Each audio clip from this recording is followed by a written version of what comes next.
Hello students, welcome to जीवन classes. Polytechnic diploma first year, subject applied physics first, अनुप्रयुक्त भौतिकी प्रथम के बारे में यहाँ पर बात करेंगे। यूनिट नंबर 3 आज इस वीडियो में हम स्टार्ट करेंगे और कंप्लीट करेंगे कार्य, शक्ति एवं ऊर्जा को, work, power and energy, unit number 3।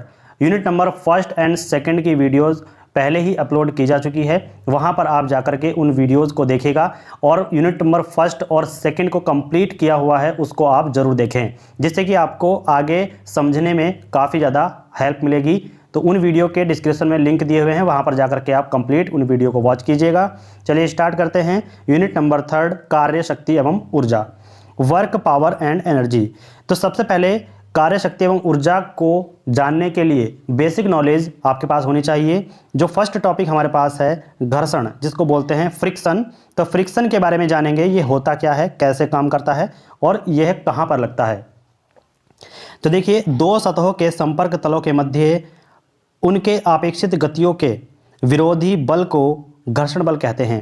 कहने का मतलब ये है कि अगर हमारे पास ये दो बॉक्सेस हैं और दो बॉक्सेस एक दूसरे के ऊपर रखे हुए हैं और यहाँ पर हम देख रहे हैं कि जब हम इन दोनों बॉक्सेस को रखे हैं एक दूसरे के ऊपर, तो इस ऊपर वाले बॉक्स पर हम F फोर्स लगाते हैं तो ये इधर की ओर गति करेगा, ठीक है। लेकिन हम देख रहे हैं कि ये सतह जो है, ये तो नीचे वाला बॉक्स रखा हुआ है लेकिन ऊपर वाला बॉक्स इस पर आगे की तरफ फिसलेगा। तो जब ये गति आगे की तरफ करेगा तो एक फ्रिक्शन फोर्स लगेगा जो इसको रोकने का प्रयास करेगा, इसकी गति का अपोज करेगा, तो वो लगेगा इसके पीछे की ओर।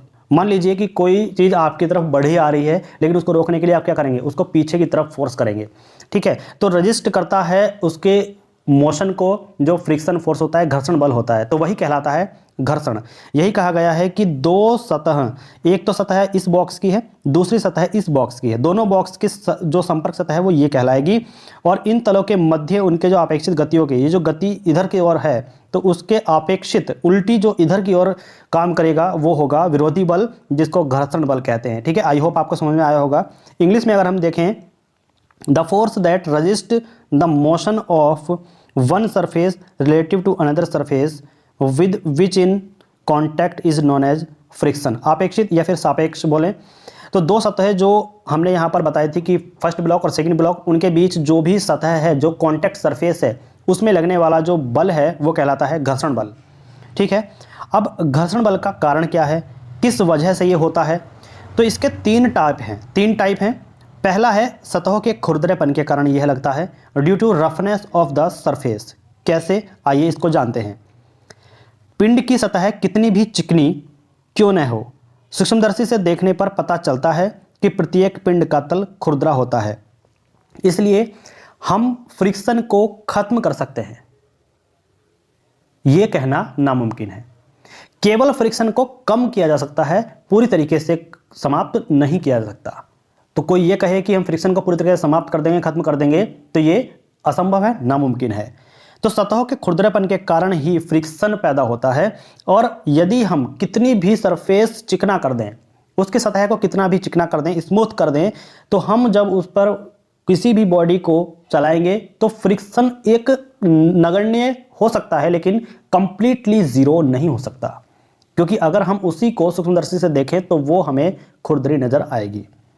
तो प्रत्येक पिंड का तल खुरदरा ही होता है, चाहे उसको कितना भी स्मूथ कर लें।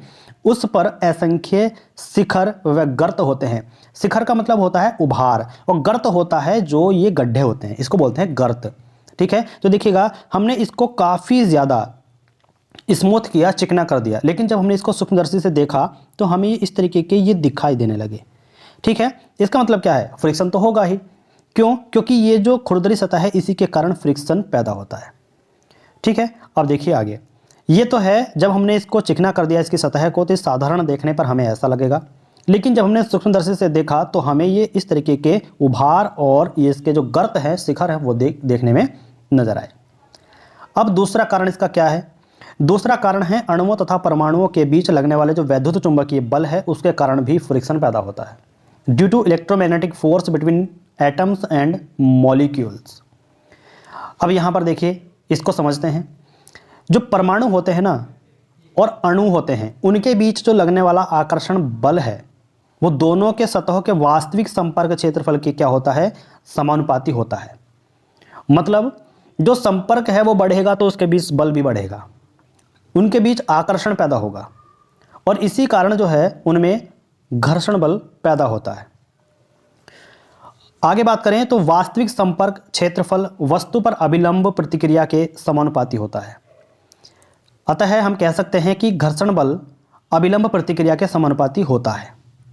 तो अणुओं के और परमाणुओं के बीच लगने वाला जो वैद्युत चुंबकीय बल है वो भी एक कारण है फ्रिक्शन के पैदा होने का। तीसरा कारण क्या है कि सतह के प्रत्यास्थ विरूपण के कारण, due to elastic deformation of surface.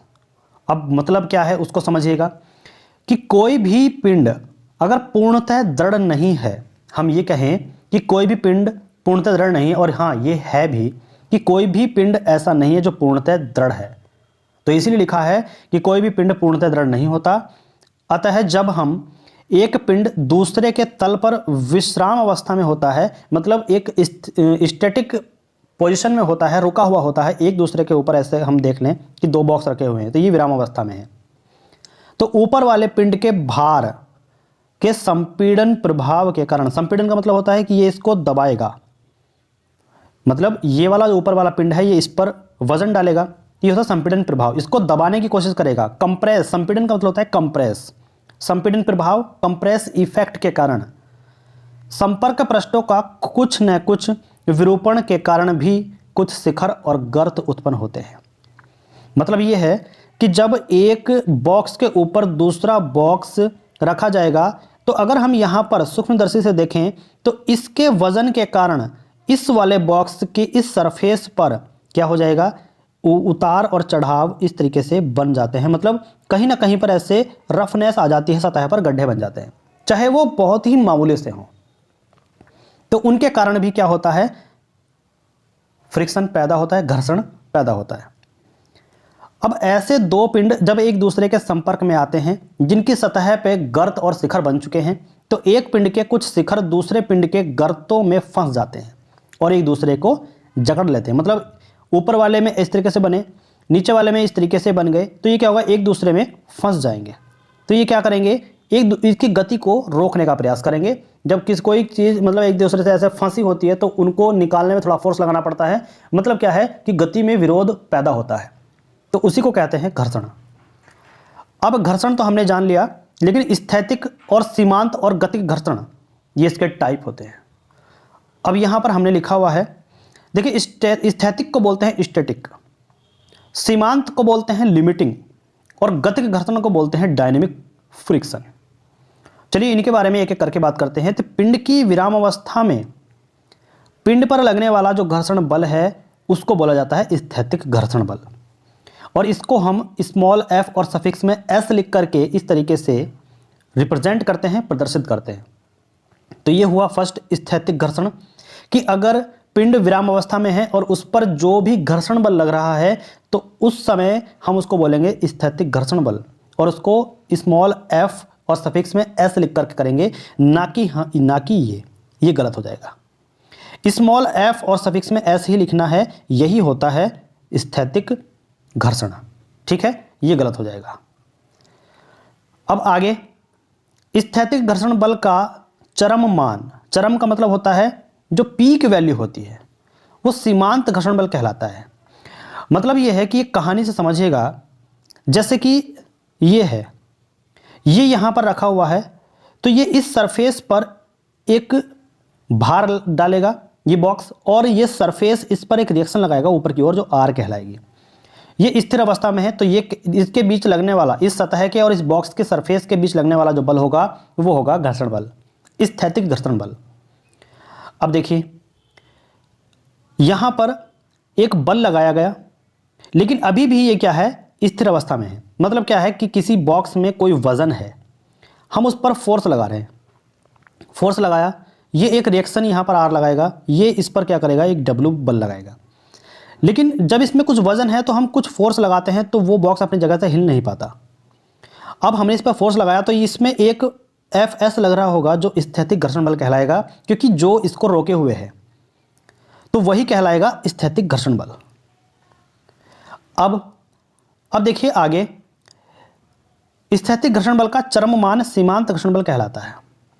मतलब क्या है कि जब यहां पर F बल लग रहा है और उसको हम बढ़ाते गए और वह कंडीशन जहां से ये बॉक्स आगे चलना शुरू कर देता है, जस्ट वही पोजीशन कहलाती है सीमांत घर्षण बल। मतलब क्या है कि घर्षण बल की फुल और मैक्सिमम लिमिट जो होती है उसी को बोलते हैं लिमिटिंग फ्रिक्शन फोर्स, सीमांत घर्षण बल। मतलब वो स्थिति जहां से वो बॉक्स तुरंत फिसलना चालू कर दे, तो उससे जस्ट पहले जब वो रुका हुआ था उस टाइम उसको बोला जाता है उस पर सरफेस पर लगने वाला बल सीमांत घर्षण बल कहलाएगा। जब वो रुका हुआ है लेकिन उसके जस्ट तुरंत बाद वो स्टार्टिंग कर दे मोशन की, तो वो कहलाता है सीमांत घर्षण बल। मतलब घर्षण बल की एक सीमा जो मैक्सिमम लिमिट होती है उसको लिमिटिंग फोर्स कहते हैं, फ्रिक्शन फोर्स। अब आगे, गतिमान पिंड पर लगने वाला घर्षण बल गति घर्षण बल कहलाता है। अब देखिए कैसे। अब क्या हुआ कि ये फोर्स लगते जा रहा है आगे और इसके जो है बॉक्स को आगे बढ़ाता जा रहा है, ठीक है। तो जब ये मोशन में है तो इस पर एक फोर्स लगेगा जो इस साइड में लगेगा, इसको रोकने का प्रयास करेगा, तो वो होता है F और K, काइनेटिक, डायनेमिक, ठीक है। तो देखिएगा इन चीज़ों को बोला जाता है सीमांत घर्षण, स्थैतिक घर्षण और गतिक घर्षण। क्योंकि जब स्थैतिक घर्षण बल लगेगा तो बॉक्स स्थिर होगा, सीमांत घर्षण बल लगेगा तो बॉक्स स्थिर तो होगा लेकिन जस्ट उसके तुरंत बाद चलने वाली स्थिति में हो जाएगा। तो जब वो तुरंत चला उससे जस्ट पहले की रुकी हुई स्थिति बोला जाता है सीमांत घर्षण बल। अब ये मोशन में है तो तब भी इस सतह के और इस बॉक्स की सतह के बीच में एक घर्षण बल लग रहा होगा, तो उसको बोला जाता है गतिक घर्षण बल, डायनेमिक फ्रिक्शन फोर्स, ठीक है। ये बॉक्स है और इस सरफेस पर रखा हुआ है, तो सरफेस पर ये बॉक्स mg भार लगाएगा और ये सरफेस इस बॉक्स पर r रिएक्शन लगाता है ऊपर की ओर, ठीक है। आई होप कि आपको अच्छे तरीके से समझ में आया होगा। नेक्स्ट में चलते हैं, घर्षण बल के नियम क्या होते हैं। Laws of friction.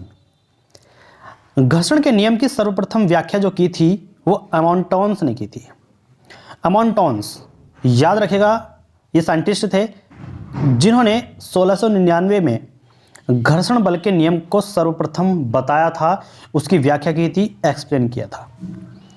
उसके तत्पश्चात कूलाम आए 1779 में। उन्होंने घर्षण के नियम की व्याख्या इस प्रकार की कि अगर कोई बॉक्स है ए, कोई बॉक्स ए है, ये सरफेस पर रखा हुआ है, इसका जो भार है वो है mg, लेकिन इस सरफेस इस पर एक रिएक्शन लगाएगा r। अब यहां पर देखिए ये जो F है ना, ये लग रहा है एक एंगल पर, याद रखिए इस एक्सिस के थीटा एंगल पर लग रहा है, क्लियर।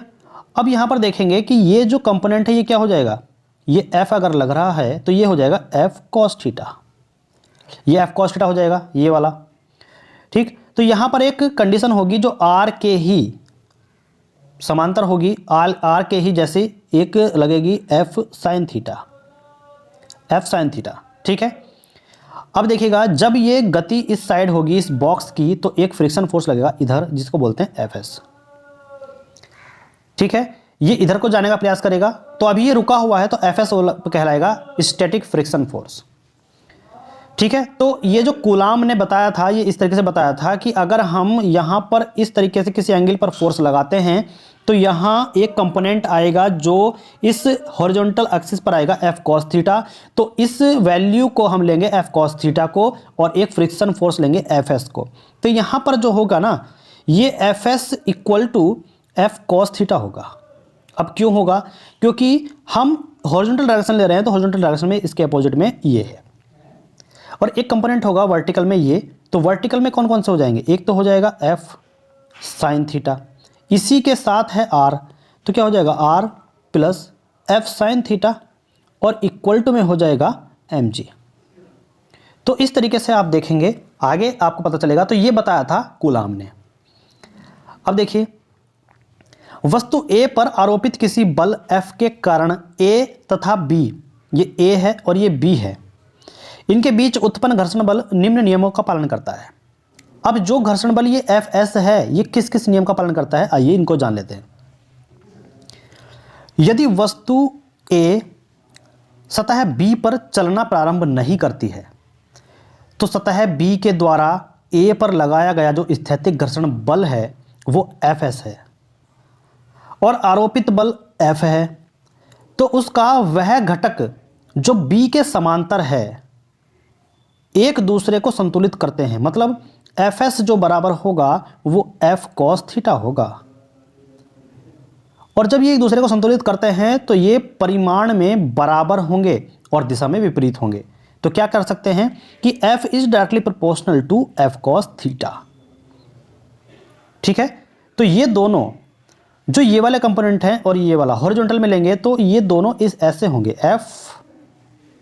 Fs हो जाएगा और F cos थीटा हो जाएगा। तो ये दोनों ही परिमाण में बराबर होंगे लेकिन दिशा जो होगी वो एक दूसरे के अपोजिट होगी। ठीक, ऐसे ही हम करेंगे तो यहां पर एक कंपोनेंट आएगा F sin थीटा। ठीक है, तो ये जो R है और ये F sin थीटा है ये दोनों किसके बराबर होंगे, mg के बराबर होंगे उस टाइम पर। ठीक है, अब देखिए दूसरा नियम क्या है, यदि वस्तु A सतह B पर चलना प्रारंभ नहीं करती, स्टैटिक कंडीशन में है, तो सतह B के द्वारा A पर लगाया गया स्थैतिक घर्षण बल Fs तथा आरोपित बल F का वह घटक जो B के समांतर है एक दूसरे को संतुलित करते हैं, ये परिमाण में बराबर होंगे। यह भी हमने बताया था। आगे चलें। यदि स्थैतिक घर्षण बल Fs के परिमाण का अधिकतम मान, जिसको बोला जाता है सीमांत घर्षण बल, वो Fs मैक्सिमम हो, बिल्कुल Fs स्टैटिक और इसका जो मैक्सिमम है वो होगा सीमांत घर्षण बल, तो वो किसके बराबर होगा, तो Fs मैक्सिमम वो R जो रिएक्शन है उसके समानुपाती होगा। अब देखिए जो Fs मैक्स है वो म्यू R, अब देखिए ये म्यू R क्या है, म्यू S, ये जो म्यू S है ना इसको बोलते हैं हम सीमांत घर्षण गुणांक, स्थैतिक घर्षण गुणांक जिसको बोलते हैं। तो स्थैतिक घर्षण गुणांक म्यू, ये जो वैल्यू है ना ये कांस्टेंट वैल्यू है, ये एक नियतांक है। तो अगर हम इसको इक्वल टू में बदलेंगे तो एक कांस्टेंट लगाएंगे म्यू एस जो स्थैतिक घर्षण गुणांक कहलाएगा। तो यहां पर हमारे पास फॉर्मूला बनता है F S maximum equal to mu S R. Number third condition क्या है कि यदि सतह बी के समांतर आरोपित बल के घटक का मान एफ एस मैक्सिमम से अधिक हो जाए, तो जब एफ एस मैक्सिमम से अधिक हो जाएगी तो वस्तु सतह पर चलना आरंभ कर देगी, और जब वस्तु ए पर सतह बी द्वारा एक गत्यात्मक घर्षण बल जिसको बोलते हैं गतिक घर्षण बल एफ के वस्तु पर लगाता है तो एफ के का मान एफ एस से छोटा होता है। मतलब एफ एस जो है वो बड़ा होता है एफ के से, क्योंकि गति जब मिल जाती है वस्तु को तो उसके अंदर जो फ्रिक्शन फोर्स लगता है उसके सतह के बीच में, सरफेस के जिस सरफेस पर वो चल रही है और उस बॉक्स के बीच में, तो वो होता है एफ एस से छोटा, सीमांत घर्षण बल से छोटा होता है। अब इसके लिए जो गत्यात्मक गतिक घर्षण गुणांक वो है म्यू के, जैसे सीमांत के लिए था म्यू एस और यहां पर है गत्यात्मक के लिए म्यू के। तो F K equal to mu K R हो जाएगा, जैसे वहां पर F S equal to mu S R था, यहां पर F K equal to mu K R. कहने का मतलब ये है कि जब हम घर्षण गुणांक की बात करते हैं, कोएफिशिएंट ऑफ फ्रिक्शन की बात करेंगे, तो घर्षण का एक नियम है जो कहता है कि एफ जो घर्षण बल है वो डायरेक्टली प्रोपोर्शनल होता है रिएक्शन आर के, और जब हम इस डायरेक्टली प्रोपोर्शनल के साइन को हटा करके इक्वल में रखते हैं तो एक कांस्टेंट आता है म्यू जिसको बोलते हैं कोएफिशिएंट ऑफ फ्रिक्शन। तो म्यू क्या है, एक नियतांक है जिसे घर्षण गुणांक कहा जाता है, और म्यू की जब हम वैल्यू निकालते हैं तो म्यू को यहां पर अकेला छोड़ेंगे और ये आर जो है ये एफ के अपॉन में चला जाएगा। तो ये फॉर्मूला हो जाता है mu equal to F upon R. लेकिन इसकी कोई विमा नहीं होती, ये आप जान लीजिएगा, ये एक विमाहीन क्वांटिटी है। तो याद रखिए mu equal to F upon R is called घर्षण गुणांक, तो ये विमाहीन है। अब बात करते हैं स्थैतिक घर्षण गुणांक क्या होता है। तो स्थैतिक घर्षण गुणांक में बात करेंगे तो यदि पिंड पर लगने वाला जो बाह्य बल है वो सीमांत घर्षण बल या फिर इससे कम है तो पिंड विराम अवस्था में ही रहेगा। अतः हम कह सकते हैं कि स्थैतिक घर्षण गुणांक म्यूएस का स्थैतिक घर्षण बल से संबंध क्या होगा, Fs इक्वल टू म्यूएस आर। ऐसे ही जब हम गति घर्षण गुणांक की बात करते हैं तो जब पिंड पर लगने वाला जो बाह्य बल का मान सीमांत घर्षण बल से अधिक होता है तभी तो गतिज घर्षण होगा। ठीक है, तो पिंड गति करने लगता है, अतः गतिज घर्षण गुणांक म्यू के का गतिज घर्षण बल से संबंध ऐसे होगा कि F K equal to mu K are. अब म्यू के की जब वैल्यू निकालेंगे तो एफ के अपॉन आर हो जाएगा, ये फॉर्मूला याद रखिएगा। अब बात करते हैं मोस्ट इंपोर्टेंट घर्षण कोण के, एंगल ऑफ फ्रिक्शन। तो इसके हम डेफिनेशन को देखें तो किन्हीं दो नियत सतह, नियत का मतलब जो भी रुकी हुई सतह है, मध्य सापेक्ष गति के लिए आनत तल पर तथा क्षैतिज तल पर घर्षण कोण का मान नियत रहता है। मतलब यह है कि कोई दो नियत सतह हैं, उनके मध्य सापेक्ष गति के लिए जो आनत तल है, आनत तल का मतलब क्या है कि ऐसे इंक्लाइन, और क्षैतिज तल दोनों की बात हुई है, उन पर घर्षण कोण क्या रहेगा, नियत रहेगा, कांस्टेंट रहेगा। आइए समझते हैं करके। पिंड जब आनत तल पर हो, आनत तल होता है इंक्लाइंड प्लेन। अब इंक्लाइन होता है ये किसी एंगल पर, मान लो ये सतह है और इस पर ये ऐसे बना हुआ है किसी एंगल पर, थीटा पर। अब हम क्या करेंगे कि किसी एक पिंड को लेंगे और इस सरफेस पर रख देंगे।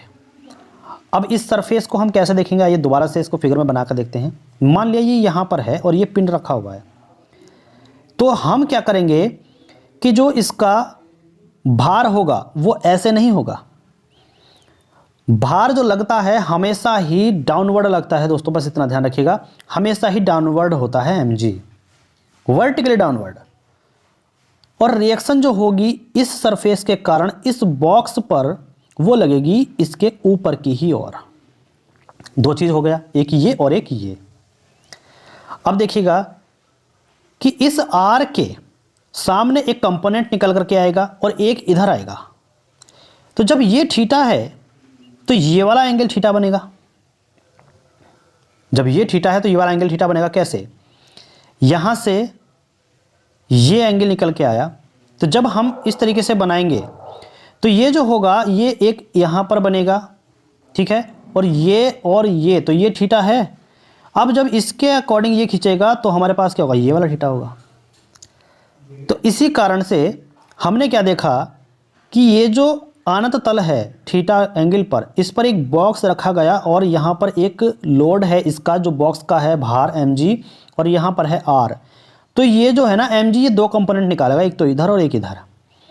ये जो होगा ये थीटा है तो थीटा को कनेक्ट करने वाला होता है mg cos थीटा, और जिधर थीटा नहीं है तो ये दोनों ही कंपोनेंट निकल करके आए हैं, तो थीटा तो इधर कनेक्ट है तो ये हो गया mg cos थीटा। जिस साइड में थीटा कनेक्ट नहीं होता वो होता है mg sine theta, mg sine theta और mg cos थीटा। क्लियर है। अब देखिएगा जब ये दो कंपोनेंट हमें मिले तो यहां पर देखिए कि जब ये इधर की ओर फिसलना स्टार्ट करेगा, ये बॉक्स इस साइड में फिसलना स्टार्ट करेगा, ये इसका मोशन है f, इस साइड में फिसलना स्टार्ट करेगा तो इसके अपोजिट यहां पर एक fs लगेगा। अब जब ये fs लग रहा है तो इसी को तो बोलेंगे फ्रिक्शन फोर्स। अब साफ साफ आप देख सकते हैं कि चित्र के अनुसार माना कि ए बी जो है एक आनत तल है, ये वाला जो क्षैतिज तल से थीटा कोण बनाता है। इस झुके तल पर m द्रव्यमान की एक वस्तु रखी है, ये वाली। यदि झुके तल पर कोण थीटा है उसको धीरे धीरे बढ़ाया जाए तो थीटा के एक विशेष मान के लिए बहुत, यानी कि वस्तु तल पर क्या होती है, नीचे की ओर सरकने लगती है। इसको हम क्या करें, और बढ़ा दें ऊपर, और थोड़ा बढ़ा दें, तो एक कंडीशन ऐसे आएगी, ये जो बॉक्स है ना ये फिसलने लगेगा नीचे की ओर। तो अब क्या करें जाए, जब वो सरकने ही वाली होती है जो भी वस्तु रखी हुई है तो वही कोण घर्षण कोण कहलाता है। मतलब सीमांत घर्षण की कंडीशन है, जैसे ही सरकने वाली होती है, सरकती नहीं सरकने वाली होती है, तो उसी कोण को घर्षण कोण कहते हैं।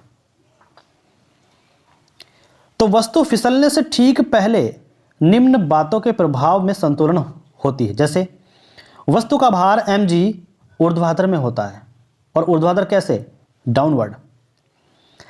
अभिलंब प्रतिक्रिया आर के लंबवत होता है, पक्का है। सीमांत घर्षण बल Fs गति के विपरीत होता है, मतलब जिधर गति करेगा बॉक्स उसके उल्टा ही होना है घर्षण बल। तो हम कह सकते हैं कि Fs equal to mg sine theta. कैसे? ये Fs है और इधर कंपोनेंट है mg साइन थीटा, तो ये दोनों अपोजिट है ना, और एक ही तल, एक ही एक्सिस पे हैं, तो ये दोनों बराबर होंगे, ये और ये। तो क्या लिखेंगे? Fs equal to mg sine theta, और ये जो r है ये दोनों एक दूसरे के आमने सामने है, तो इनको बराबर लिखेंगे r equal to mg cos theta. ये दोनों हो गए। तो यहाँ से देखिएगा, अगर हम देखें कि Fs अपॉन Fr, ये हमारे पास था mu equal to mu S equal to Fs upon r, तो क्या कह सकते हैं? Mu S equal to Fs की वैल्यू क्या है? mg sine theta, mg sine theta होगी, और r की वैल्यू क्या है? नीचे रखेंगे mg cos थीटा। तो इन दोनों को हम कैंसिल आउट करेंगे तो क्या आएगा? साइन बटे कॉस, और साइन बटे कॉस क्या होता है? Tan theta. तो म्यू का वैल्यू आ जाता है टेन थीटा के रूप में। अतः हम कह सकते हैं कि नियत सतहों के लिए स्थैतिक घर्षण गुणांक तल के झुकाव कोण की स्पर्शजिया क्या होती है? टेन थीटा के बराबर होता है। तो ये हमने प्रूफ किया। अब आगे बढ़ते हैं। आगे हमारे पास है सेकंड कंडीशन, पिंड जब क्षैतिज तल में हो, बॉडी ऑन हॉरिजॉन्टल प्लेन। तो क्या होगा? तो किसी क्षैतिज तल पर रखे m द्रव्यमान के पिंड के लिए सीमांत घर्षण की दिशा में Fs म्यू एस r, अतः Fs तथा r का परिणामी प्रभावी प्रतिरोध कहलाता है। कैसे? एक सरफेस है, उस पर एक पिंड रखा हुआ है जिसका भार है mg, और उसके ही अपोजिट रिएक्शन है r, और यहाँ पर हम देखें कि इसका जो परिणामी है वो s है, तो s और r के मध्य का कोण थीटा कहलाता है। जो ये रिएक्शन है r और ये जो s है इसका परिणामी, उसके बीच का कोण थीटा कहलाता है। तो जब हम समांतर चतुर्भुज के नियम से देखते हैं, यहाँ से इसको और इसको और इसको लें, ये वाला, तो समांतर चतुर्भुज के नियम से अगर देखें तो हमें साफ साफ नजर आ रहा है कि OABC में देख रहे हैं। तो कैसे? AB, जो ये AB है ना, ये बराबर होगा OC के, और ये कंपोनेंट क्या है? ये Fs है, तो ये AB भी Fs होगा। क्लियर है? अब जब हम देखेंगे त्रिभुज OAB में, तो OAB कौन सा है? ये वाला बन रहा है जो ये यहाँ पर था, जो ये है OAB, इसमें हम देख रहे हैं। तो अगर हम यहाँ पर टेन थीटा की वैल्यू निकालें, टेन थीटा, तो ये टेन थीटा है ना, ये क्या होता है? लाल बटे कक्का में जाइए तुरंत, तो लाल बटे कक्का में जाएंगे तो कर्ण बटे आधार होता है, पक्का। कर्ण बटे आधार है तो कर्ण हमारे पास कौन सा होगा? हमें पता है थीटा के सामने वाला लंब होता है, तो कर्ण ये वाला होगा सबसे बड़ी भुजा, और आधार ये नीचे वाला r। तो टेन थीटा जब हम निकालेंगे तो क्या हो जाएगा? कर्ण यानी ये, और आधार ये। तो सीधा सीधा हमें पता चल रहा है कि जो कर्ण है OB, जो कर्ण है OB, और इसमें यहाँ पर टेन थीटा लिया, तो OAB में जब हम लेंगे ये वाला एंगल, तो ये हो जाएगा OB बटे OR, sorry OA, OB upon OA। तो OB अपॉन OA करेंगे तो यहाँ पर देखिएगा, अब सॉरी ये लाल बटे कक्का थोड़ा मिस्टेक हो गया, हाँ ये है, तो लंब बटे आधार होगा ना, लंब बटे आधार। लंब क्या है? थीटा के सामने वाला हमेशा लंब होता है AB, और आधार क्या है? OA, तो ये लिखा हुआ है सही, OA upon sorry AB upon OA। अब AB क्या है? AB हमने देखा था कि ये OC के इक्वल है Fs, तो AB को Fs लिख सकते हैं, और OR क्या है? OA ये कुल R है, कंप्लीटली रिएक्शन है, O और A ये क्या है? R है। तो ये हम लिख सकते हैं कि AB upon OA equal to Fs upon R है। तो टेन थीटा क्या हुआ? जब Fs की वैल्यू हमें पता है कि म्यू R है, तो ये हम म्यू R अपॉन R करेंगे, तो R से R कैंसिल आउट, तो यहाँ पर हो जाएगा tan theta equal to mu S. तो फिर भी हमें ये प्रूफ मिला। इसके बाद नेक्स्ट पॉइंट आता है झुकाव कोण, जिसे बोलते हैं एंगल ऑफ इंक्लिनेशन। तो किसी भी आनत तल इंक्लाइन प्लेन पर रखे हुए पिंड के लिए झुकाव कोण वास्तव में घर्षण कोण ही तो है। अगर कोई पिंड किसी आनत तल पर रखा है, झुकाव पर रखा हुआ है, तो उसके लिए जो झुकाव कोण है ये वाला, वही क्या कहलाता है? घर्षण कोण कहलाता है, थीटा। तो इसको भी समझ लेते हैं, आइएगा। आनत तल ये हुआ, उस पर जब पिंड कोण के एक विशेष मान के लिए फिसलने ही वाला होता है, मतलब एक पिंड रखा हुआ है, ये अभी इस पर फिसल नहीं रहा, थोड़ा और बढ़ाया, अब यहाँ पे आ गया, थोड़ा और बढ़ाया, यहाँ पे आ गया, तो ये अब फिसलना, गिरना स्टार्ट हो गया। तो जब ये गिरना स्टार्ट करता है तो उस समय जो एंगल बनेगा थीटा, वही होगा एंगल ऑफ फ्रिक्शन। अब आगे इसमें लिखा हुआ है कि अनंत तल पर जब किसी पिंड के कोण पर विशेष मान के लिए फिसलने ही वाला होता है, तब इस कोण को विश्रांति कोण एंगल ऑफ रिपोज कहते हैं, जिसे बोला जाता है थीटा एस, जिसे बोलते हैं विश्रांति कोण थीटा एस। तो mu S equal to tan theta, यही इसकी वैल्यू होगी। इसके बाद यदि विश्रांति कोण का मान अल्प बढ़ाया जाए, थोड़ा और बढ़ा दिया जाए, तो पिंड अनंत तल पर फिसलने ही लगता है, तो गति हो जाती है। तो इस कोण को एक समान फिसलन का कोण एंगल ऑफ यूनिफॉर्म स्लिप कहते हैं। तो इसको लिखते हैं म्यू के इक्वल टू tan थीटा के। तो ये तीन चीज हमें पता चली। झुकाव कोण में एक तो अनंत तल पर जब कोण फिसल रहा है तो एंगल ऑफ रिपोज के बारे में पता चला। दूसरा हमने जाना कि झुकाव कोण घर्षण कोण क्या होता है। तीसरी बात हमने जानी यहाँ पर कि विश्रांति कोण एंगल ऑफ यूनिफॉर्म स्लिप क्या होता है, ये हमने जाना। इसके बाद हम बात करते हैं घर्षण युक्त तल पर पिंड की गति क्या होती है। Motion of a body on a plane having friction. तो यदि हम इसमें बात करें तो जब कोई पिंड गति में होता है ना, तो उस पर विभिन्न बल कई अवस्थाओं में कार्य करने लगते हैं। तो किसी पिंड की गति में होने के लिए कुछ बातें हैं, समीकरण है, उनका संतुष्ट होना आवश्यक है। जैसे गति की दिशा में पिंड पर लगने वाले बल, समस्त बल, माइनस गति की विपरीत दिशा में पिंड पर लगने वाले समस्त बलों का योग, वो किसके बराबर होगा? पिंड का द्रव्यमान और गुणा पिंड का तुल्य त्वरण, इसके बराबर होगा। कहने का मतलब ये है कि गति की दिशा में पिंड पर लगने वाले जो बल हैं, मान लिया F है, गति के विपरीत दिशा में पिंड पर लगने वाला समान समस्त बलों का योग मान लिया Fs है, तो ये माइनस में हो जाएंगे। अब पिंड का जो द्रव्यमान है m और पिंड का तुल्य त्वरण, ग्रेविटेशनल त्वरण g, ये इक्वेशन हमारे पास बन जाती है। ठीक है, क्वेश्चन में करेंगे, आपको कंप्लीट समझ में आएगा। अब क्षैतिज तल पर गति स्टार्ट करते हैं। क्षैतिज तल पर गति अगर कर रहा है कोई पिंड, तो उसके लिए इक्वेशन कैसे बनेगी, इस इक्वेशन को ही फॉलो करना है। तो ये इक्वेशन बनेगी कैसे? अब इस इक्वेशन को बनाना है जब क्षैतिज तल में गति कर रहा हो, मोशन ऑन हॉरिजॉन्टल प्लेन। मान लिया कि किसी समतल सतह पर m द्रव्यमान का पिंड रखा है और सतह तथा पिंड के मध्य घर्षण गुणांक म्यू है। तो बाह्य बल F के कारण पिंड में अल्फा त्वरण उत्पन्न होता है। अतः गति के सामान्य समीकरण से देखिए, जैसे ये पिंड है और हमने F बल लगाया, ये चलना स्टार्ट किया, तो एक फ्रिक्शन बल F है, ये mg इसका भार है, r रिएक्शन है। तो हम क्या कहेंगे कि जो भी गति की डायरेक्शन में बल है F माइनस गति के अपोजिट साइड में, उल्टी साइड में जो बल लगा हुआ है स्मॉल f, गति इधर है तो इसके अपोजिट साइड में स्मॉल f है, वो किसके बराबर होगा? हमने कहा था कि पिंड का द्रव्यमान m और पिंड का तुल्य त्वरण a, ये इसके बराबर होगा। तो आ गया F minus F M A. अब लेकिन हम जानते हैं कि F जो होता है वो म्यू आर होता है। ये जो स्मॉल f है ये म्यू आर के बराबर होता है, हमने अभी बताया था।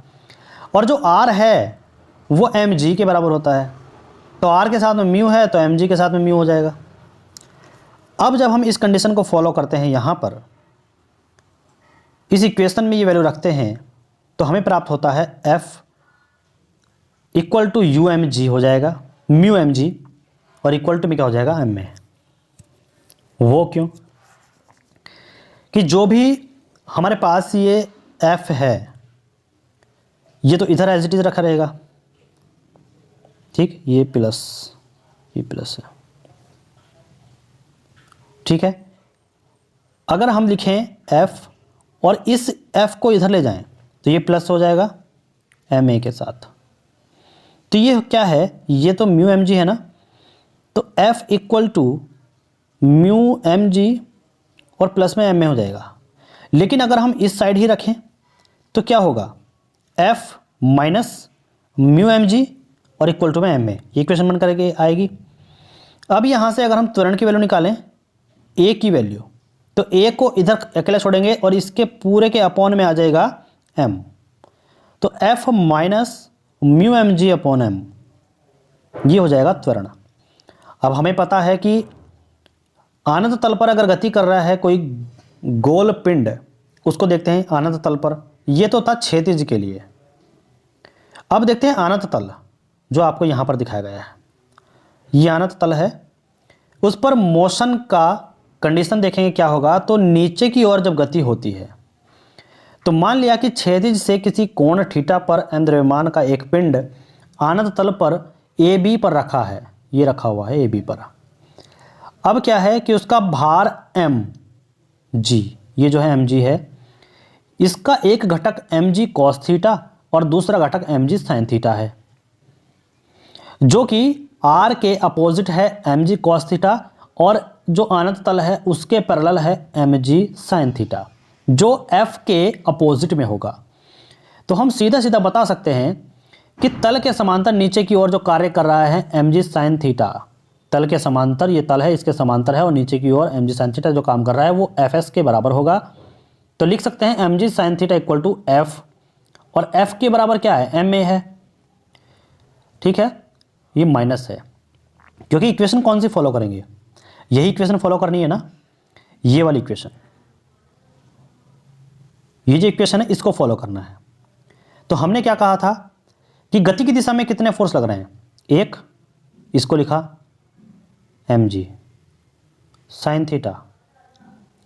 अब गति के अपोजिट दिशा में एफ एस लग रहा है तो वो माइनस में लिखा जाएगा एफ एस, और बराबर में क्या लिखा जाएगा, एम में, ठीक। तो यही है M G sine theta minus F और एम में। अब एफ की वैल्यू क्या है, अब यहां पर आप साफ साफ देख सकते हैं कि F equal to mu R है, और जो आर है वो एम जी कॉस थीटा के बराबर है, जो ये आर है ये एम जी कॉस थीटा के बराबर होगा। देखिए एफ होगा एम जी साइन थीटा के बराबर, एफ एस, ठीक है, ये एफ इसके बराबर होगा, ये एम जी कॉस थीटा ये आर के बराबर होगा, ये हमने ऊपर बताया है। तो ये आर जो है ना एम जी कॉस थीटा रखा, तो M G cos theta mu, तो mu M G cos theta हो जाएगा पूरा पूरा एफ, ठीक है। अब देखिएगा ये है एम जी साइन थीटा, लिख लीजिए इसे, एम जी साइन थीटा है, minus mu M G cos theta, ये पूरा पूरा यहाँ पर रखा, इक्वल टू में एम ए। तो जब हम ए की वैल्यू निकालेंगे तो क्या होगा, ये कंप्लीटली इसके अपॉन में एम आ जाएगा, और इसमें से हम m को और इसमें से m को कॉमन लेंगे तो यहाँ पर m आएगा, तो इसको कैंसिल आउट कर देंगे, तो a equal to G common है sine theta minus mu cos theta होगा। कैसे, यहाँ पर देखिए यहाँ पर साइन थीटा भी है, जब हमारे पास m g दोनों में से कॉमन आएगा, इसमें से भी उठा लो इसमें से भी उठा लो, तो यहाँ पर बनेगा साइन थीटा, यहाँ पर बनेगा म्यू कॉस थीटा, अपॉन में होगा m से m कैंसिल, बचेगा क्या, g sign theta minus mu cos theta, वो यही है, और ये हो जाएगा हमारे पास त्वरण। कब, जब नीचे की ओर गति हो अनंत तल पर, लेकिन उसी के अपोजिट जब हम ऊपर की ओर गति करते हैं तो इक्वेशन क्या बनेगी, हमने ऊपर की ओर गति की इस तरीके से, लेकिन कंपोनेंट तो एम जी साइन थीटा ही होगा। तो इसके लिए पिंड पर ऊपर की ओर बाह्य बल F लगाना पड़ता है, घर्षण बल F गति की विपरीत दिशा में अर्थात नीचे की ओर आ जाएगा, गति ऊपर की ओर है तो घर्षण बल F नीचे की ओर होगा। अर्थात नीचे की ओर लगता है। यदि पिंड का त्वरण a हो तो तब हम क्या करेंगे, गति की तरफ लगने वाला बल F है, ये लिया, माइनस गति की अपोजिट दिशा में एक तो mg sin थीटा होगा और एक होगा इसका फ्रिक्शन F, ये है, दोनों प्लस में हो गए। अब बराबर में आता है हमारे पास ma, ये इक्वेशन है। अब हमें पता है कि r के इक्वल टू में क्या है, mg cos थीटा है, तो r equal to mg cos theta. तो f की वैल्यू यहां पर देखिएगा, f होता है म्यू r और r की वैल्यू mg cos थीटा, तो म्यू mg cos थीटा, यहां पे बनी f की वैल्यू। क्लियर है? तो अब इस प्रकार तीनों समीकरण की सहायता से अज्ञात राशि का मान ज्ञात किया जा सकता है, जो ये इक्वेशन है 1 2 3। पिंड का वेग एक समान होने पर पिंड का त्वरण शून्य हो जाता है। त्वरण क्या होता है? त्वरण होता है समय के साथ साथ उसकी गति में चेंज होना, लेकिन यहाँ तो यूनिफॉर्म है, एक समान गति है तो चेंजेस जीरो होगा, तो इसका मतलब क्या, एक्सेलरेशन जीरो। तो हम कह सकते हैं कि जब एक्सेलरेशन जीरो है, ए जीरो है, तो ये एम ए जीरो हो जाएगा पूरा पूरा। तो लिख सकते हैं F minus M G sine theta plus F equal to zero. अब इस एफ को अकेला छोड़िएगा, इसको कंप्लीट उठा करके इधर ले जाइए, ये प्लस में हो जाएगा, तो F equal to M G sine theta plus F. अब आइएगा, एफ का मान होता है म्यू आर, पता चला है हमें, आर की value M G cos theta, तो mu M G cos theta हो जाएगा प्लस में F equal to M G sine theta. अब mg कॉमन है दोनों में, तो sine theta plus mu cos theta ये हो जाएगा। तो यह मान समान वेग के लिए आवश्यक बल है। मतलब अगर यूनिफॉर्म फोर्स, यूनिफॉर्म स्पीड है, तो वो हो जाएगा F equal to M G sine theta plus mu cos theta. ठीक है, यदि वेग समान है तब। अब क्या है कि लौटनिक गति, रोलिंग फ्रिक्शन। लौटनी गति क्या होती है? किसी वस्तु को दूसरे वस्तु पर सरकाने की जो अपेक्षा लुढ़काना अधिक सरल होता है। अगर ये बॉक्स है तो इसको हम क्या कर रहे हैं, यहां पर देखिएगा ये बॉक्स है, इसको इस क्षैतिज तल पर ले जा रहे हैं, तो इस पर एक फोर्स लगा F, इसकी वैल्यू है 50 न्यूटन, 50 न्यूटन। लेकिन अगर कोई गोल चीज़ है और उसको हम इस सरफेस पर लुढ़का के ले जा रहे हैं, तो इसको आगे बढ़ाने में हमें लगा कितना, 20 न्यूटन। तो यही हम समझाना चाह रहे हैं कि लुढ़काने में अधिक सरल होती है किसी चीज़ को सरकाना। तो किसी वस्तु को किसी वस्तु पर सरकाने की अपेक्षा अगर हम उसको लुढ़काएं, यानी कि उसके बदले अगर हम उसको सरकाने के बदले उसको लुढ़का कर ले जाएं, कोई गोल चीज़ है उसको लुढ़का कर ले जाएं, तो जब कोई वस्तु किसी दूसरी वस्तु पर लुढ़कती है तो दोनों के बीच जो घर्षण कार्य करता है उसे लौटनिक घर्षण कहते हैं। मतलब क्या है, लुढ़कने वाली चीज के बीच में लगेगा लौटनिक घर्षण, और अगर कोई बॉक्स है उसको सरका रहे हैं तो उसमें लगेगा नॉर्मल सिंपल घर्षण। तो वास्तव में यह है गतिक घर्षण का ही एक रूप है। और आधुनिक मशीनों में मशीन का कार्यकाल एवं क्षमता दोनों बढ़ाने के लिए गतिक घर्षण के स्थान पर लौटनिक घर्षण की व्यवस्था की जाती है, जिससे घर्षण की वैल्यू कम हो जाए और हमारे जो मशीन के पार्ट्स हैं वो कम घिसें और वो ज़्यादा से ज़्यादा टाइम के लिए वर्क अवेलेबल हो। अब आता है कार्य। तो कार्य की बात करते हैं। जब हमने फ्रिक्शन के बारे में कंप्लीट नॉलेज गेन कर ली है, तो अब कार्य के बारे में जानते हैं। बल लगाकर किसी वस्तु को बल की दिशा में विस्थापित करने की क्रिया को ही हम क्या कहते हैं, कार्य कहते हैं। कोई ये बॉक्स है, इस सरफेस पर रखा है, इस पर हमने बल लगाया, तो बल इस दिशा में है, तो इसी दिशा में अगर हमने इसको विस्थापित कर दिया, यहाँ पर ला दिया, तो इसका मतलब क्या है, हमने कुछ कार्य किया। लेकिन इस बॉक्स को विस्थापित करके यहाँ पर लाएं, अगर हम यहीं पर रखे रहें तो कोई कार्य नहीं है, लेकिन अगर विस्थापित करके यहाँ पर ले आए तो क्या है, कार्य है। उस बिंदु से हटा करके नेक्स्ट किसी अदर बिंदु पर ले जाना है तो कार्य कहलाएगा। अब देखिएगा, कार्य होने के लिए दो चीज आवश्यक है, एक तो बल और बल की दिशा में विस्थापन। अगर हम ये कहें कि ये बॉक्स है और ये सरफेस है, तो अगर हमने इस पर चाहे पूरे दिन जोर लगाए लेकिन ये बॉक्स अपनी जगह से हिला तक नहीं, तो क्या आप ये कह सकते हैं कि इस बॉक्स पर हमने पूरे दिन काम किया? नहीं कह सकते, क्योंकि कार्य होने के लिए दो चीजें जरूरी हैं। एक तो बल, तो एक चीज तो आपने लगाई बल, लेकिन दूसरी चीज जो जरूरी है विस्थापन, वो इसमें नहीं दिखाई दिया।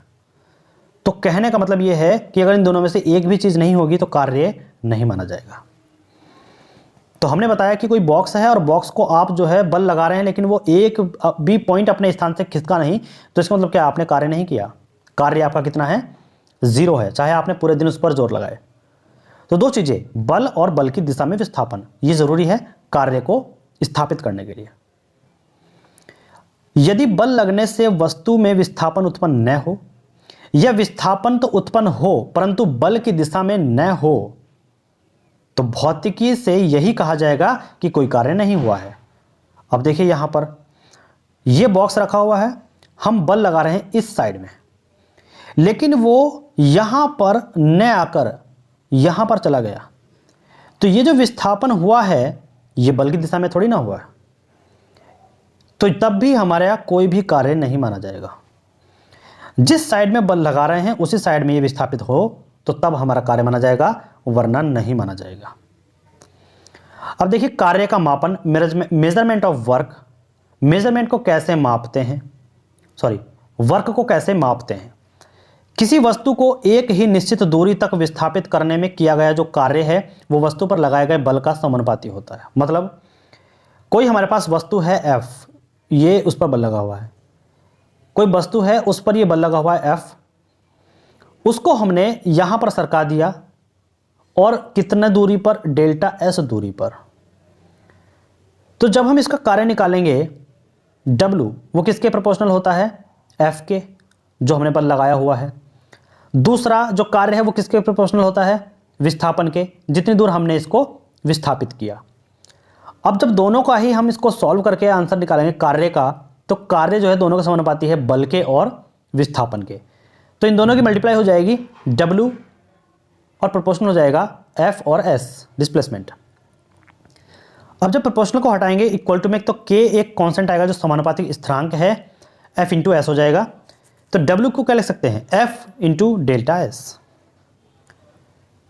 तो यहां पर देखिए कि यदि बल F क्षैतिज से थीटा कोण बनाता है, यहां पर कोई बॉक्स है, एक बल लगा हुआ है ऐसे, तो क्षैतिज से वो थीटा कोण बनाता है, यहां से थीटा कोण में। तो इसके दो कंपोनेंट होंगे, F cos थीटा और F sin थीटा, हमने बताया था ऊपर।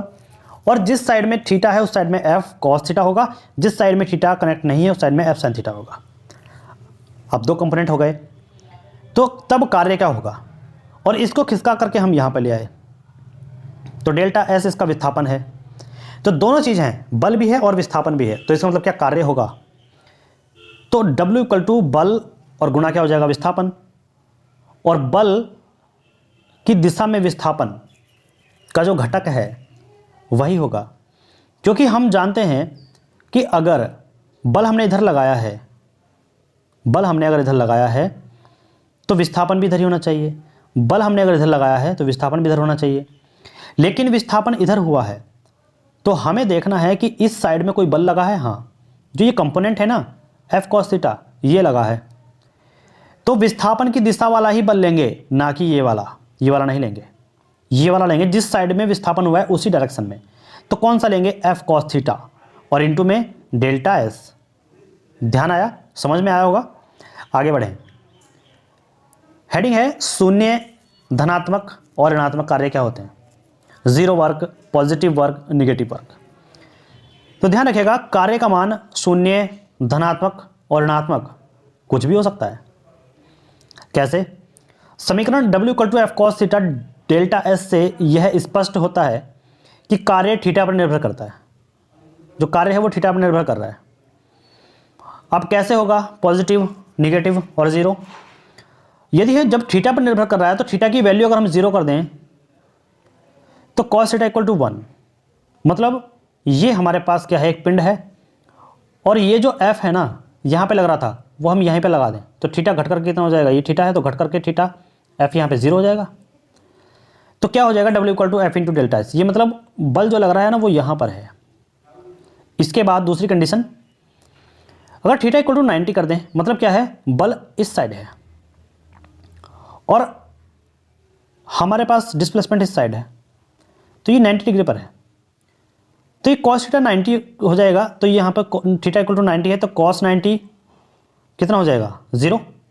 तो अब की बार क्या है भाई, बल इधर है लेकिन डिस्प्लेसमेंट इधर है, तो हमने क्या कहा था वर्क 0, कोई वर्क नहीं, क्योंकि डिस्प्लेसमेंट के अकॉर्डिंग कोई फोर्स नहीं लगा हुआ।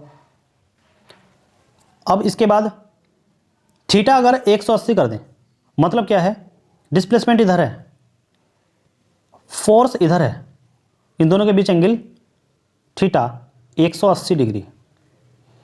तो अब क्या होगा कि जब हम cos 180 का मान निकालेंगे तो -1 आता है, तो इसका मतलब क्या हो जाएगा -f डेल्टा एस, तो वर्क माइनस में हो जाएगा। तो याद रखिएगा वर्क शून्य भी हो सकता है, पॉजिटिव भी होता है, नेगेटिव भी होता है। बल तथा विस्थापन दोनों सदिश राशि हैं, इसका जरूर ध्यान रखिएगा। तो W को वेक्टर F और वेक्टर S के रूप में लिखते हैं, और हम जानते हैं कि दो सदिशों का जो डॉट गुणन है वो एक सदिश होता है, अदिश होता है। अतः हम कह सकते हैं कि कार्य कैसी राशि है, एक स्केलर क्वांटिटी है, स्केलर राशि है, अदिश राशि है। कार्य, मात्रक एवं विमा, यूनिट ऑफ वर्क, डायमेंशन, इन तीनों में संबंध देखना है। तो कार्य का बल गुणा विस्थापन होता है, ये हमें पता है। सीजीएस में देखें तो डाइन यानी कि बल का मात्रक डाइन होता है, विस्थापन का मात्रक सेंटीमीटर, तो अर्ग इसे बोलते हैं। डाइन इंटू सेंटीमीटर अर्ग होता है, ये आपसे काफ़ी बार पूछा गया है अर्ग। तो डाइन इंटू सेंटीमीटर, वो भी सीजीएस में। अगर हम एमकेएस पद्धति में देखें, एमकेएस मात्रक देखें, तो बल का मात्रक न्यूटन होता है, विस्थापन का मात्रक मीटर होता है। तो न्यूटन मीटर को बोलते हैं जूल, इसको जरूर रखिएगा याद। एमकेएस में पूछता है, सीजीएस में पूछता है। क्लियर है? अब देखिए, एक जूल इक्वल टू, याद रखिएगा, एक न्यूटन मीटर होता है, और न्यूटन होता है 10⁵ और मीटर होता है 10⁵, और ये कहलाता है अर्ग। अगर हम इसे अर्ग में चेंज करें, क्योंकि जो न्यूटन है तो 10⁵ डाइन के बराबर होता है, जो मीटर है वो सेंटीमीटर 10⁵ होता है। तो ये किस में चेंज हो गया, पूरे जूल को हमने अर्ग में चेंज कर दिया। तो क्या कहलाएगा, एक जूल इक्वल टू कितना हो जाता है 10⁵ अर्ग। कार्य के अगर हम विमेय सूत्र की बात करें तो न्यूटन का हमें पता है mL/t-2 होता है, और इंटू में मीटर, तो मीटर का L होता है, तो mL²t-2 ये आ जाएगा आपका विमा। मोस्ट इंपॉर्टेंट टॉपिक है संरक्षी बल, जिसको बोलते हैं कंजर्वेटिव फोर्स। इसमें कहा गया है कि एक बिंदु से दूसरे बिंदु तक किसी कण को लेकर जाने में किया गया जो कार्य है और कार्य पथ पर निर्भर न करता है, तो कण पर लगने वाला जो बल है वो संरक्षी बल कहलाता है। एक बार फिर देखिएगा कि एक बिंदु है, उससे दूसरे बिंदु तक किसी कण को ले जाने में किया गया जो कार्य है पथ पर निर्भर न करता हो, तो कण पर लगने वाला बल संरक्षी बल कहलाएगा। लेकिन यही कंडीशन है कि वो पथ पर निर्भर नहीं करता है। जैसे हम कह सकते हैं गुरुत्वीय बल, वैद्युत क्षेत्र में लगने वाला बल आदि। असंरक्षी होता है नॉन कंजर्वेटिव फोर्स, तो उसको हम कहेंगे कि यदि किया गया कार्य पथ पर निर्भर करता है तो उस कार्य को, उस बल को असंरक्षी बल कहेंगे, जैसे घर्षण बल। तो एक ही कंडीशन है कि पथ पर अगर निर्भर करता है तो होगा असंरक्षी बल, पथ पर निर्भर नहीं करता है तो होगा संरक्षी बल। शक्ति अथवा कार्य, जिसको बोलते हैं पावर, सामर्थ्य, कार्य नहीं सामर्थ्य। तो किसी व्यक्ति या फिर मशीन द्वारा एकांक समय में किए गए कार्य को उस व्यक्ति या मशीन की शक्ति अथवा सामर्थ्य कहलाते हैं। और शक्ति को या सामर्थ्य को हम P से निरूपित करते हैं, और शक्ति इक्वल टू होता है कुल कार्य अपॉन समय। कहने का मतलब यह है, सिंपली अगर हम कहें कि शक्ति क्या है, पावर क्या है, सामर्थ्य क्या है, तो ये कह सकते हैं कि एकांक समय में किए गए कार्य को हम शक्ति कहते हैं। कोई व्यक्ति है, वो कितने समय में कितना काम कर रहा है, तो वही उसकी पावर कहलाएगी। मान लीजिए दो व्यक्ति हैं, एक व्यक्ति ने क्या किया, 5 घंटे में किसी काम को किया, 5 घंटे में किसी काम को डन कर दिया। दूसरा व्यक्ति है, उसने 6 घंटे में उसी काम को डन किया। तो हम क्या कहेंगे कि इन दोनों में इस व्यक्ति की सामर्थ्य ज़्यादा है, पावर ज़्यादा है। क्यों? जितना समय कम लगेगा उतनी ही पावर ज़्यादा होगी। ठीक है, तो हम कह सकते हैं P equal to W/T, work upon time. शक्ति का मात्रक निकालें तो SI यूनिट में शक्ति का मात्रक होता है जूल पर सेकंड, और जूल पर सेकंड को कहते हैं वाट। तो 1 watt equal to 1 joule per second, 1 kilowatt equal to 10⁻³ watt, क्योंकि वाट होता है 1 किलोवाट होता है 1000, तो 1000 यानी 10⁻³ 1 मेगावाट, तो मेगा लगा हुआ है तो 10⁻6, किलो 10⁻³ होता है, मेगा 10⁻6 होता है। ये तो था SI में। CGS में देखेंगे तो शक्ति का मात्रक अर्ग अपॉन सेकंड होता है, इसको याद रखिएगा, वैसे ये याद रखने वाली चीज़ है और कुछ नहीं। शक्ति का मात्रक अर्ग अपॉन सेकंड। एक पद्धति और है FPS, फुट पाउंड सेकंड।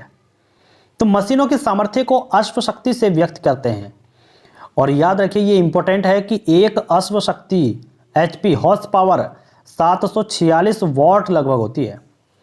ये क्वेश्चन डायरेक्ट पूछा जाता है कि एक अश्व शक्ति horse power equal to that is 746 what.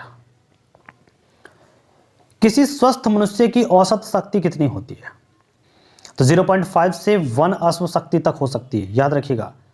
अगर कोई मनुष्य स्वस्थ है तो उसकी औसत शक्ति कितनी हो सकती है? 0.5 से 1 अश्व शक्ति तक इसकी वैल्यू आंकी गई है।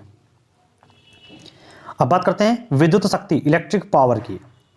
तो जब किसी परिपथ में I एम्पियर की धारा T सेकंड तक बहती है अथवा परिपथ के सिरों पर V वोल्ट का विभवांतर होता है, तो तब विद्युत धारा द्वारा किया गया कार्य W इक्वल टू VIT होता है। और W इक्वल टू VIT होने के साथ साथ उसका मात्रक जूल है। तो यहाँ पर जो शक्ति हम कहते हैं ना, तो वो होता है W अपॉन समय, और W क्या है? VIT। तो इसको हम रखेंगे कार्य को VIT रखेंगे W को, और अपॉन में क्या हो जाएगा? T से T कैंसिल, तो VI। तो जूल पर सेकंड हो जाएगा P इक्वल टू VI, और जूल पर सेकंड क्या होता है? वाट होता है। तो P इक्वल टू क्या हो जाएगा? VI हो जाएगा कब? विद्युत शक्ति के रूप में। इसके बाद 1 watt equal to 1 volt ampere, क्योंकि वाट का मतलब होता है वोल्ट एम्पियर, और 1 किलोवाट होता है 1 यूनिट, और 1 यूनिट को बोलते हैं 10⁻³ वाट घंटा, और 10⁻³ वाट घंटे को बोलते हैं 10⁻³ × 3600 जूल। इन टर्म को याद रखिएगा सभी को। आगे हम बात करते हैं ऊर्जा, एनर्जी। तो किसी वस्तु द्वारा कार्य करने की जो क्षमता है उसी को तो उसकी ऊर्जा कहते हैं। कोई वस्तु है वो कार्य कर रही है, उसकी कितनी क्षमता है, वही तो उसको ऊर्जा कहलाएगी। और ऊर्जा का जो स्थानांतरण है वही कार्य कहलाता है। तो स्थानांतरित ऊर्जा बराबर किया गया कार्य है। ये फॉर्मूला याद रखिएगा। ऊर्जा संरक्षण सिद्धांत वेरी मोस्ट इंपॉर्टेंट है, principle of conservation of energy. तो इस नियम के अनुसार हम कहते हैं कि किसी निकाय की कुल ऊर्जा सदैव नियत रहती है, कांस्टेंट रहती है। अर्थात न तो ऊर्जा को उत्पन्न किया जा सकता है और न ही ऊर्जा को नष्ट किया जा सकता है। केवल हम क्या कर सकते हैं, ऊर्जा को एक स्वरूप, ऊर्जा का जो स्वरूप है उसको बदल सकते हैं, एक रूप से दूसरे रूप में उसको चेंज कर सकते हैं। जैसे इलेक्ट्रिक पावर है, ऊर्जा है, उसको हीट में चेंज कर सकते हैं। इलेक्ट्रिक पावर है, उसको वर्क में चेंज कर सकते हैं। तो हम चेंज कर सकते हैं लेकिन उसको समाप्त या खत्म नहीं कर सकते। निकाय की गतिज ऊर्जा एवं गतिज ऊर्जा का योग, स्थितिज ऊर्जा का योग। गतिज ऊर्जा और स्थितिज ऊर्जा अगर हम दोनों को योग करें तो वो हमेशा कांस्टेंट ही रहेगा। तो हम ये कह सकते हैं कि स्थितिज ऊर्जा और गतिज ऊर्जा दोनों कांस्टेंट है। अगर हम दोनों का सम कर देते हैं तो U plus K equal to constant. Clear है? अब देखिएगा नेक्स्ट में हम बात करते हैं यूनिट नंबर 4, घूर्णन गति, जिसको बोलते हैं रोटेशनल मोशन। सबसे पहले इंट्रोडक्शन की बात करेंगे कि प्रकृति के गूढ़ रहस्यों की खोज में एक सबसे महत्वपूर्ण उपलब्धि थी। तो इसी के बारे में हम टोटल बात करेंगे कि जो घूर्णन गति है ना, ये खोज करने की सबसे महत्वपूर्ण उपलब्धि हासिल हुई थी। तो इसी ने प्रकृति के गूढ़ रहस्यों का पर्दाफाश किया था। प्रकृति के ऐसे ऐसे रहस्यों को इसने जाना जो अचंभित करते हैं, जो मतलब एक रहस्यमय रूप से छिपे हुए थे, तो उन रहस्यों को बाहर निकाला। तो यूनिट नंबर 4 घूर्णन गति हम बात करेंगे नेक्स्ट वीडियो में। तब तक के लिए आप यूनिट नंबर 1, 2 और 3 को कंप्लीट देखिएगा। इससे बाहर आपको एग्जाम में कुछ नहीं आएगा, इसके अंदर से ही एग्जाम पेपर आपका कंप्लीट बनने वाला है। अगर आप इनको तैयार कर लेते हैं तो आपका सब्जेक्ट 99% तैयार हो रहा है। तो आप इन वीडियो को जरूर देखिएगा और शेयर कीजिएगा। जो भी चैनल पर नए हैं वो चैनल को सब्सक्राइब करके बेल आइकन को प्रेस कर दीजिएगा, जिससे कि आने वाले सभी वीडियो के नोटिफिकेशन आपके मोबाइल पर मिल सके। Thank you, thanks for watching. मिलते हैं नेक्स्ट वीडियो।